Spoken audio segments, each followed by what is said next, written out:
road stretched out before me, disappearing into the night.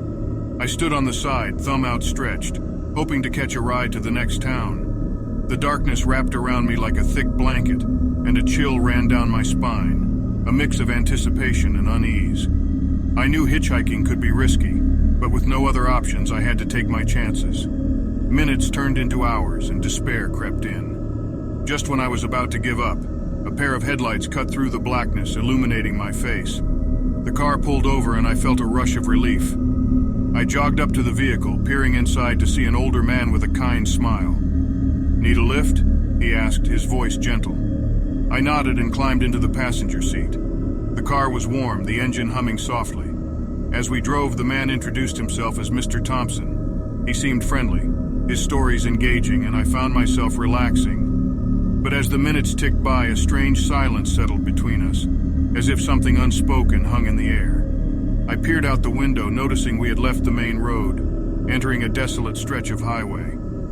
The surroundings grew eerily quiet, the only sounds the tires crunching over gravel. Unsettled, I cleared my throat and asked, "Is everything all right? I thought you were heading to the next town." Mr. Thompson glanced at me, his smile faltering for a moment. "Oh, we're just taking a shortcut. It'll get us there faster." I nodded, though a nagging sense of unease gnawed at me. The road stretched on, seemingly endless, with no signs of civilization. I shifted uncomfortably in my seat, my mind conjuring images of horror movie scenarios. What if this man had malicious intentions? To ease my anxiety, I struck up a conversation, trying to learn more about him.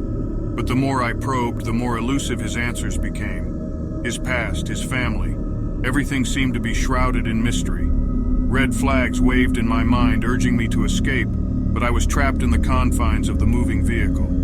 The atmosphere grew heavier, suffocating. The once friendly smile etched onto Mr. Thompson's face took on an unnatural quality, his eyes glinting with something sinister.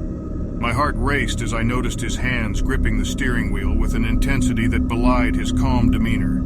Panic bubbled within me, screaming for escape. Summoning all my courage, I blurted out, "I think I'll get out here. I appreciate the ride, but I just remembered I have some urgent business elsewhere." Mr. Thompson's smile turned into a menacing grin, his voice dripping with malice. "Oh, we're not there yet. Don't worry, we'll get you to your destination." My blood ran cold and fear gripped my throat.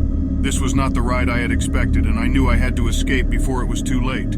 As my mind raced for a plan, the car suddenly slowed, coming to a stop in the middle of nowhere. I glanced around, seeing nothing but darkness, trees looming like specters on either side of the road. Summoning all my strength, I flung open the door and sprinted into the night. The sound of my pounding footsteps filled the air, drowning out the distant cackles that seemed to follow me.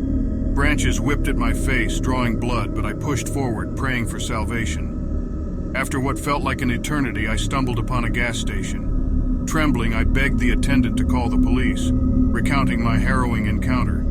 When the authorities arrived, they scoured the area, but there was no trace of Mr. Thompson or his car. Weeks turned into months, and the memory of that chilling hitchhike haunted me.